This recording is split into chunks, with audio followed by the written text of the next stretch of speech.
하나님의 은혜를 사모하고자 또한 이 수요 예배 가운데 또 온라인으로 함께 동참하는 모든 심령들 가운데 하나님의 놀라운 은혜와 복이 함께 하시기를 간절히 소망합니다. 오늘 우리가 함께 읽은 본문은 그동안 살펴본 5가지 제사, 번제, 소제, 화목제, 속제제, 속건제 중 추가적인 말씀들을 지난주에 이어서 계속해서 우리에게 말씀하고 계십니다. 지난주에는 번제와 소제, 그 다음에 속제제를 살펴봤다면 오늘은 속건제와 화목제에 관한 추가적인 말씀입니다. 먼저 속건제의 추가적인 말씀으로 제사장의 임무에 관한 말씀을 우리에게 말씀하고 계십니다. 속건제는 여호와의 성물이나 인간관계 속에서 이렇게 배상을 요구할 때 드려지는 제사였습니다. 제사장은 속건제의 번제물을 여호와 앞 번제물 잡는 곳에서 잡아서 그 피를 제단 사방에 뿌리고 그리고 기름을 모두 드려야 했습니다. 이 기름은 가장 좋은 것, 최상의 것이라고 말씀을 드렸습니다. 이 최상의 가장 좋은 모든 기름을 여호와께 전부 드려야 했습니다. 왜냐하면 이것은 여호와의 것이다라고 분명하게 말씀하셨기 때문에 드려야만 했습니다. 어떻게 드렸는지 5절에 그 말씀이 나오는데 이것이 여호와 앞에 불살라 화제로 드리라라고 말씀하고 계십니다. 이것이 속건제라고 또 5절은 다시 한번 말씀하고 있습니다. 왜 5절에서 다시 한번 말씀하고 있냐면은 이것이 속제제와 아주 흡사하기 때문에 거의 속제제와 같기 때문에 이거는 속제제가 아니라 화목제다라는 뜻으로 이렇게 속건제임을 분명하게 말씀해주고 있다라는 거죠.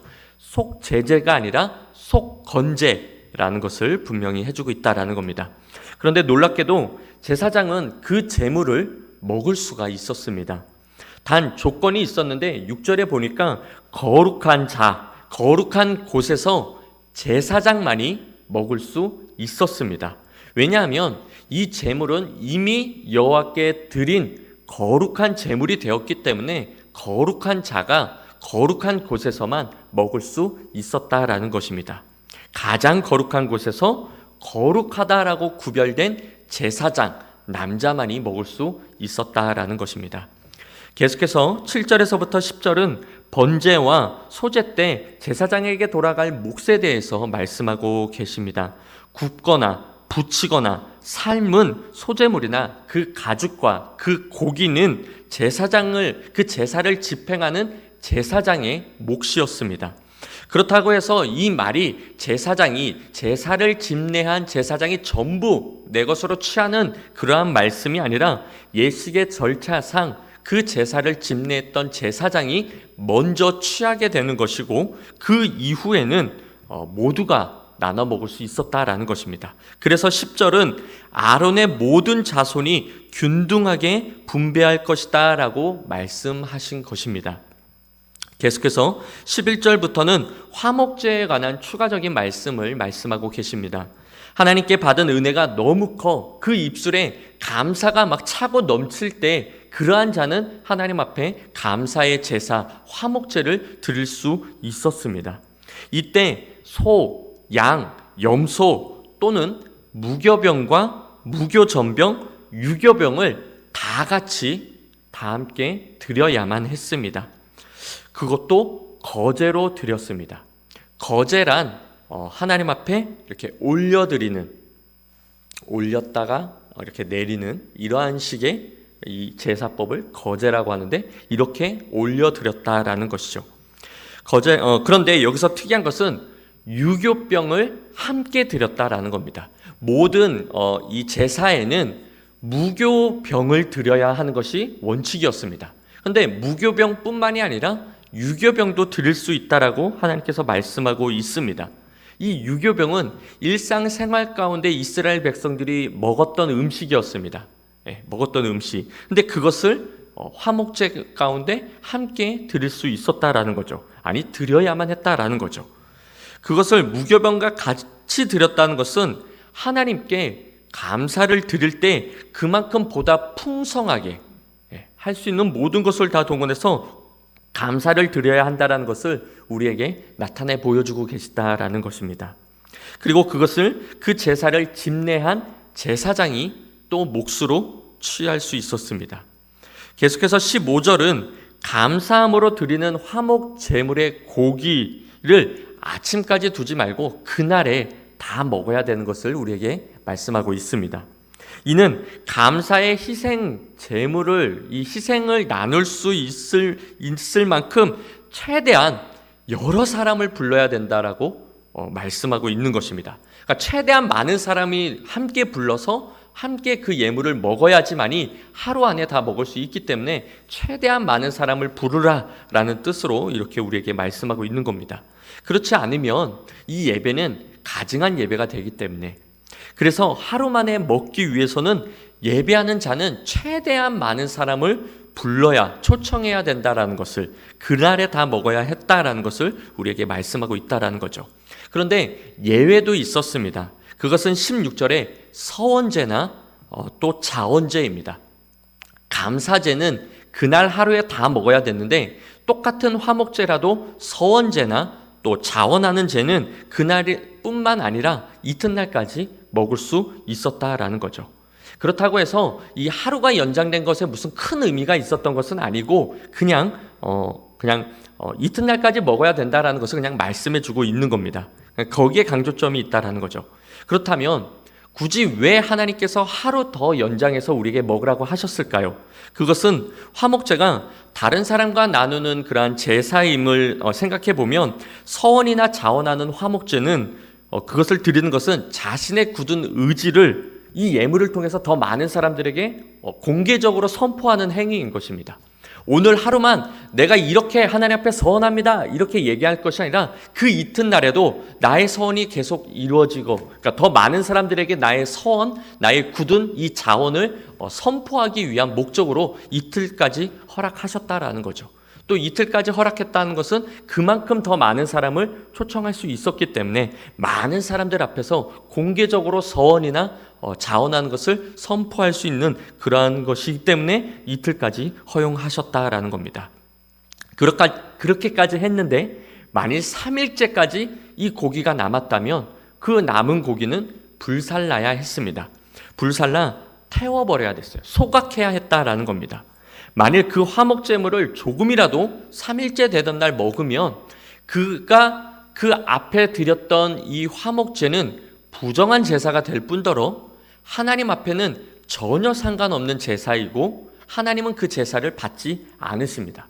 더 나아가 이 음식을 먹은 이 사람은 죄를 범하게 되는 부정한 그러한 제사가 된다라는 겁니다. 뿐만 아니라 19절에 그 고기가 부정한 물건에 접촉했더라도 그것을 먹어서는 안 됐습니다. 이는 하나님께 드려지는 예물뿐만이 아니라 그 예물을 먹는 자에게 배분되는 고기까지도 거룩해야 됨을 우리에게 말씀하고 있다라는 것입니다. 또 뿐만 아니라 그 고기를 먹는 자도 깨끗한 자만이 먹을 수 있었습니다. 19절 하반절에 그 고기는 깨끗한 자만 먹을 것이니 라고 말씀하셨습니다. 왜냐하면 20절 부정한 자가 먹으면 자기 백성 중에서 끊어질 것이요, 즉 죽었기 때문에 함부로 먹어서는 안 됐다라는 거죠. 내가 죄를 품고서 함부로 그 화목제에 동참해서는 안 된다라는 것이죠. 이와 관련해서 고린도전서 11장 27절은 우리에게 이렇게 말씀하시는데 우리 다 함께 읽어보겠습니다. 그러므로 누구든지 주의 떡이나 잔을 합당하지 않게 먹고 마시는 자는 주의 몸과 피에 대하여 죄를 짓는 것이니라. 아멘. 계속해서 22절과 22절에서부터 27절은 기름과 피의 식용을 먹는 것을 금지하는 규례에 관해서 말씀해주고 있습니다. 본문은 제물의 기름과 피를 먹지 말라라고 말씀하셨습니다. 명령하신 거죠. 왜냐하면 힘의 근원이 곧 이 기름을 상징하는 것이기 때문에, 힘의 근원을 상징하는 것이 곧 기름이기 때문에 이것은 오직 여호와 하나님의 몫이었다라는 것입니다. 이것은 모든 힘, 곧 생명의 근원이 여호와 하나님께 있다라는 남다른 신앙의 고백인 것이죠. 예배하는 자는 자신의 가장 깨끗하고 좋은 최상의 부분을 하나님께 드려야 한다는 사실을 깨우쳐주기 위함이었던 것입니다. 또한 26절은 너희가 사는 모든 곳에서 무슨 피든지 먹지 말라라고 말씀하고 계십니다. 왜냐하면 똑같이 생명은 하나님께 속한 것이기 때문에, 피는 생명을 상징하는 것이고 생명은 곧 하나님께 속한 것이기 때문에 어느 곳에 있든지 이 피를 우리는 이렇게 보여서는 안 된다라는 것이죠. 이는 교회 안에서만 그 실천이 이루어지는 것이 아니라 우리의 삶 속에서도 실천이 이루어져야 된다라는 것입니다. 즉 교회 따로 삶 따로가 아닌, 신앙 따로 삶 따로가 아닌, 교회가 곧 신앙인 것이고 삶이 곧 신앙인 것이고 또 그러한 삶을 살아야 된다라는 거예요. 우리의 삶 자체가 신앙이어야 되고 신앙이 곧 삶이어야 된다라는 거예요. 교회에서만 열심히 봉사하고 열심히 이렇게 하나님 말씀대로 뜻대로 사는 것처럼 보여지는 경건의 모양만 있는 것이 아니라 우리의 삶 가운데도 경건의 능력까지 나타나야 된다라는 거죠. 그러한 말씀으로 우리에게 26절은 주어진 겁니다. 내가 사는 곳에서도 피를 보여서는 안 된다라는 거. 왜냐하면 하나님께서는 우리가 거하는 모든 것에 함께 하시기 때문에, 하나님은 교회 안에만 계시는 분이 아니시라 내가 어디에 있든지 함께 하시는 분이시기 때문에 그 하나님 앞에서 우리는 범죄해서는 안 된다라는 것이죠. 하나님은 아니 계신 곳이 없으시고 졸지도 주무시도 아니하시는 분임을 우리는 믿습니다. 아멘이시죠? 그 하나님께서 우리의 모든 것을 다 지켜보고 계시고 다 기억하신다라는 겁니다. 그래서 우리는 날마다 어디에 있든지 생각으로도 마음으로 품는 그것도 우리는 하나님의 말씀으로 철저히 지켜야 됨을 말씀해주고 있는 것입니다. 만약 이를 어길 시 그 또한 백성 중에서 끊어진다라는 것입니다. 계속해서 28절에서부터 34절은 제사장의 몫에 관해서 또 말씀해 주고 계십니다. 먼저 예배드리는 자가 자원하는 마음으로 그 제물을 여호와께 가지고 왔습니다. 그리고 그 제물을 잡고 그 제물의 가슴을 제사장에게로 가지고 나아갔습니다. 그러면 제사장은 그 제물을 가지고 요제로 여호와께 드렸습니다. 여기서 요제는 앞뒤로 흔드는 것입니다. 아까 거제는 제물을 하늘 높이 올려드리는 것이 거제였고, 이번에 이 화목제물에서는 이거를 앞뒤로 흔들면서 하나님께 드렸습니다. 그리고 그 기름은, 거기서 나온 기름은 또다시 여호와 하나님 앞에 불살라 화제로 드렸습니다. 그런 후 그 요제로 드렸던 그 가슴을 아론과 그의 자손의 몫으로 하나님께서 주셨습니다. 뿐만 아니라 32절엔 오른쪽 뒷다리, 즉 고기에서 가장 좋은 부분이다라고 말할 수 있는 이 오른쪽 뒷다리를 집례한 제사를 드렸던 그 제사장에게 몫으로 줘야 했습니다. 제사장은 그 가장 귀한 오른쪽 뒷다리를 역시 거제로 삼고 즉 올려드리고 그런 후 자신의 몫으로 삼을 수 있었습니다. 이는 34절에 하나님의 명령이었습니다. 그런데 이 명령은 제사장에게 말씀하는 명령이 아니라 이스라엘 백성들에게 하는 명령이었습니다. 너희가 제사를 드릴 때 오른쪽 뒷다리 또는 가슴은 제사장에게 줘야 된다라는 뜻으로 명령하셨다라는 것이죠. 하나님은 이 명령을 이스라엘 백성들에게 하셨다라는 것입니다. 즉 이는 하나님께서 이스라엘 백성들에게 이는 제사장들의 몫임을 선포함으로써 너희가 제사장들을 챙겨야 할 의무가 있다라는 것을 말씀해주고 있는 것입니다. 제가 어렸을 때 방학에 이제 할머니 댁을 가게 되면 할머니께서 꼭 절을 시켜서 이렇게 심부름을 시켰습니다. 좋은 것, 정말 딱 봐도 좋은 것은 항상 할머니께서 이거 저 교회 목사님 갖다 드려 라고 하고 그 다음에 갔다 와서 제가 그것 나머지를 먹을 수 있었습니다. 하나님이란다. 할머니께서 꼭 저에게 그렇게 시키셨어요. 꼭 이렇게 말씀하셨죠. 야야, 이것 좀 교회 목사님께 갖다 주고 온나? 이렇게 하면 제가 이제 갔다 가서 먹을 수 있었어요. 항상 그렇게 시키셨어요. 뭐 고구마든 감자든 뭐 감이든 최상의 것은 먼저 목사님께 갖다 드리고 그 다음 나머지는 먹었다라는 거죠. 오늘 본문을 볼 때 주의 종에게 가장 좋은 것을 드리는 것은 백성으로서 당연한 의무인 것입니다. 여러분에게 가장 좋은 것을 받고 싶어서 지금 이러한 말씀을 드리는 것이 아니라 교육적 차원에서 그냥 드리는 말씀입니다. 오해 없으시기를 바라고, 35절은 앞서 얘기한 그 몫이 언제부터 적용될 것인지를 우리에게 말씀해 주고 있습니다. 즉 그 직분을 위해 드려진 날, 다시 말해 제사장 위임식이 드려지는 그날부터 그들은 하나님께서 주시는 몫을 받고 살아야만 했다라는 것이죠.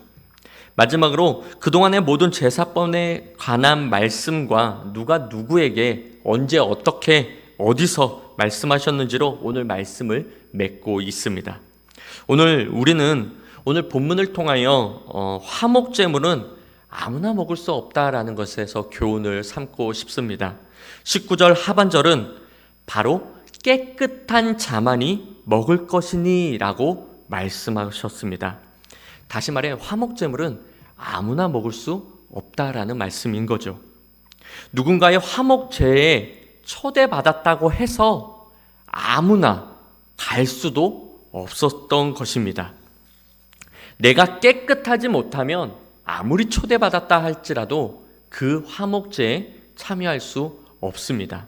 왜냐하면 부정한 자가 이 화목제에 참여하게 되면 결국 이 화목제는 부정한 제사가 되기 때문에 나로 인하여 그의 제사가 부정해지기 때문에 내가 만약 깨끗하지 못하면 나는 오늘날 자가격리와처럼 집에서 격리해야 됐다라는 거죠.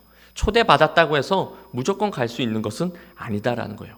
이는 오늘날로 말하면 우리가 드리는 이 공동체의 예배가 어쩌면 나로 인하여 하나님 앞에 부정한 예배가 될 수 있다라는 거예요.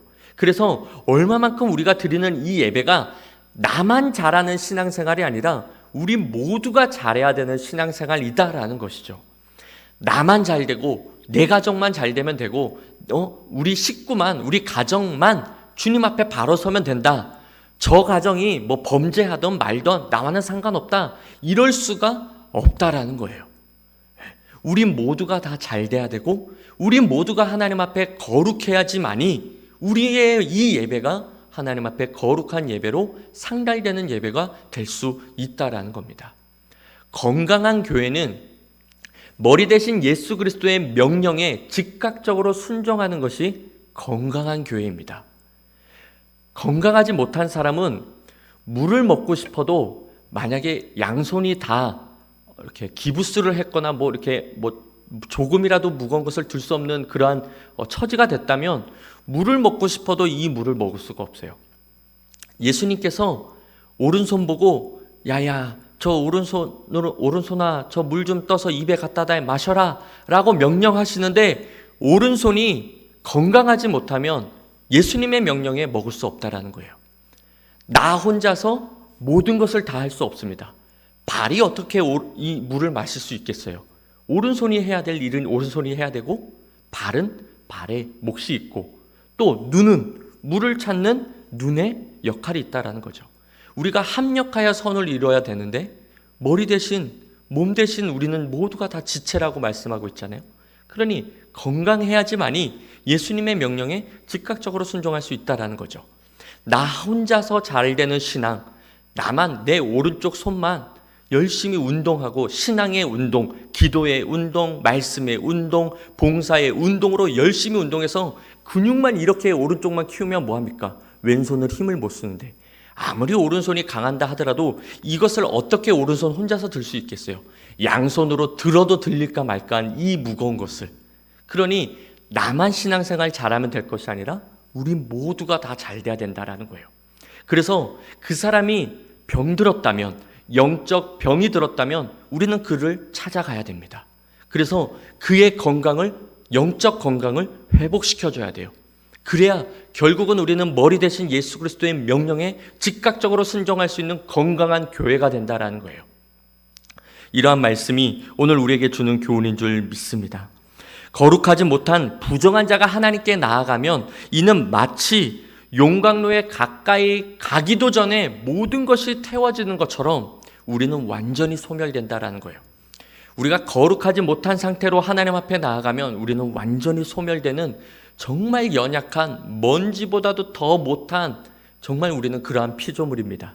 창조주 하나님 앞에 나아갈 때 우리는 깨끗해야 돼요. 거룩해야 돼요. 늘. 그래서 하나님은 결코 죄인과 함께 할 수 없는 분이시다라는 거예요. 그래서 에덴 동산에서 다 쫓겨난 것 아니겠습니까?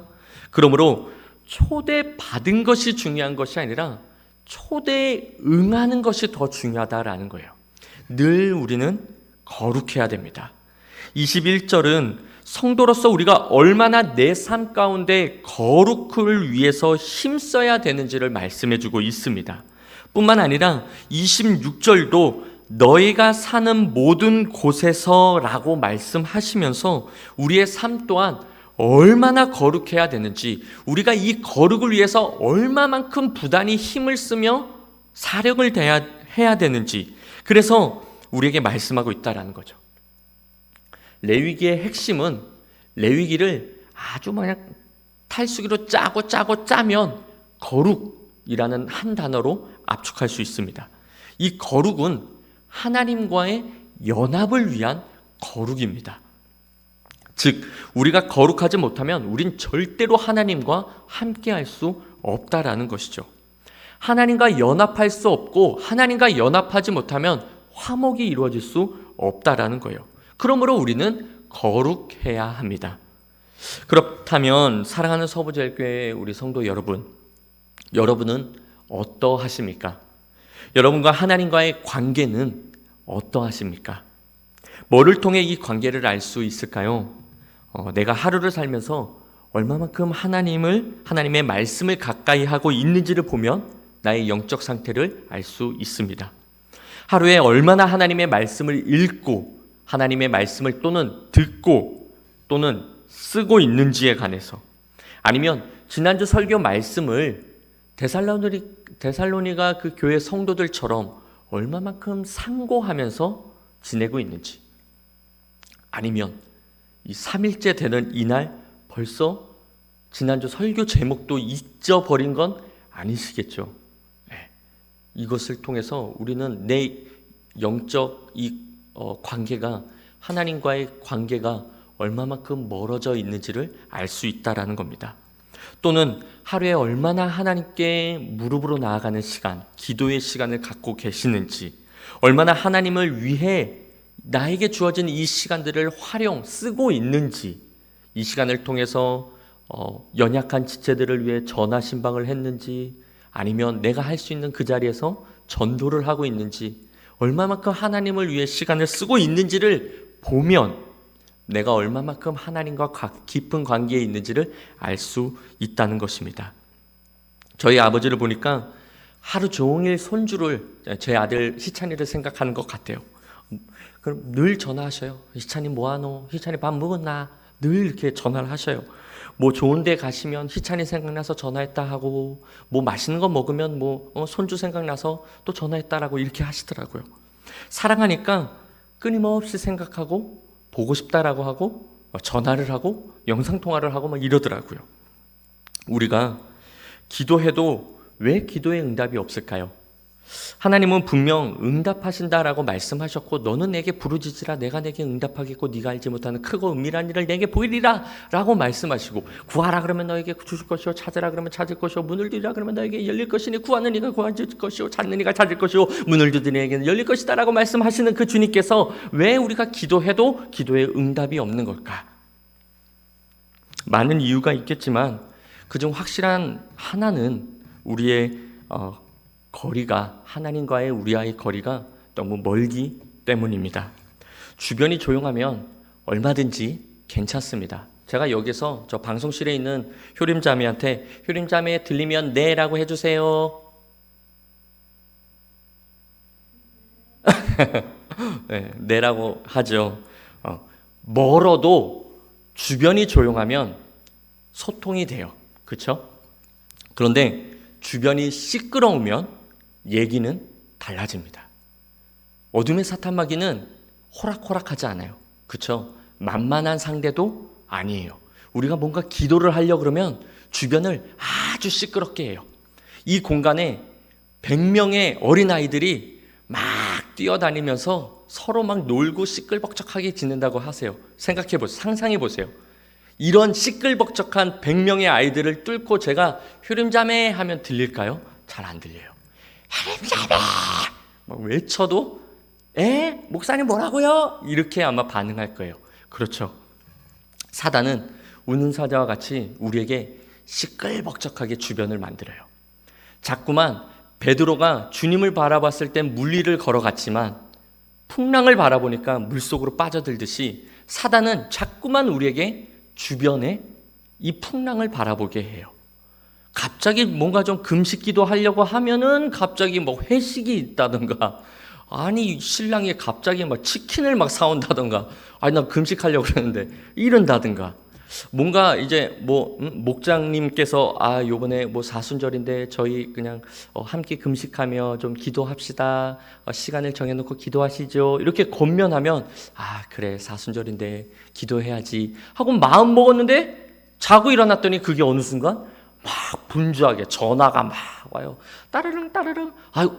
뭐라고요? 급하게 또 나가고 기도하는 시간을 잊게 만든다거나. 사단은 자꾸만 주변에서 우리를 시끌벅적하게 만든다라는 거죠. 환경으로, 상황으로, 문제로 우리가 주님을 바라봐야 되는데 그 풍랑을 바라보도록 만든다라는 거예요. 그러니 응답을 기다릴 수가 없게 된다라는 거죠. 그래서 우리가 해야 될 것은 거리를 좁혀야 돼요. 주님과의 거리를 좁혀야 됩니다. 얼마만큼 좁혀야 될까요? 포도나무에 가진 우리가 접붙일 때까지. 그래서 포도나무로부터 영양분이 공급돼서 나를 통해 열매가 맺혀질 때까지 우리는 하나님께 가까이 가야 돼요. 주께로 날마다 더 가까이, 늘 가까이 가야 돼요. 하나님께로 나아가야 된다는 거예요. 즉 거리를 좁혀야 된다. 다시 말해 거룩해야 한다라는 겁니다. 우리는 하나님의 말씀으로만 거룩해질 수가 있습니다. 사랑하는 서부제일교회 성도 여러분, 하나님께서 저와 여러분에게 가장 원하시는 것이 무엇일까요? 화려한 건물에 지어지는 그 예배당에서 화려한 예배를 드리는 것 아닙니다. 또는 많은 헌금을 드리는 것, 그것 또한 아니죠. 또는 땀 흘려 열심히 봉사하는 것, 그 또한 아니죠. 물론 이 모든 것을 하나님께서 원하시기는 하셔요. 그렇게 드리는 우리의 모든 것을 하나님은 기뻐 받으셔요. 그런데 더 중요한 것, 더 우선시 되어야 할 것은 뭐냐면 우리가 주님 뜻대로 사는 것. 이 레위기에서 우리에게 말씀해주고 있는 것처럼 우리가 거룩해지는 것. 내가 거룩하니 너희도 거룩하라라고 말씀하는 이 명령에 우리가 즉각적으로 순종해 나타나는 것을 하나님은 더 기뻐 받으신다라는 거예요. 그래서 이러한 제사들을 주신 겁니다. 연약해서 주신 것도 있지만 그로 인해서 다시 거룩해지라라고 우리에게 주신 것도 있어요. 즉 자식이 이 세상에서 가장 존경하는 인물이 누구입니까? 라는 질문에 우리 아버지요, 우리 어머니요 라고 했을 때 그 아버지와 그 어머니는 나도 모르게 왈칵 눈물이 쏟아지듯이 하나님께서도 성도들이 하나님의 거룩하심을 닮아갈 때 하나님은 최상으로 기뻐하신다라는 것입니다. 그것이 하나님께서 우리에게 받기 원하시는 로마서 12장의 거룩한 산 제사인 것이에요. 우리가 드릴 수 있는 가장 크고 온전한 예물이 뭐냐? 그것은 거룩한 나의 삶이다라는 것이죠. 그러므로 사랑하는 서부제일교회 성도 여러분, 우리 모두 항상 이 사실을 기억하여 우리의 삶 전체를 통해 온전하고 거룩한 모습으로 날마다 하나님 앞에 가까이 나아가는, 그렇게 하나님이 기뻐하시는 거룩한 제사를 드림으로써 하나님의 풍성한 복과 은혜와 그 모든 것을 누리는 저와 여러분 우리 모두가 되시기를 우리 주님의 이름으로 간절히 축원합니다.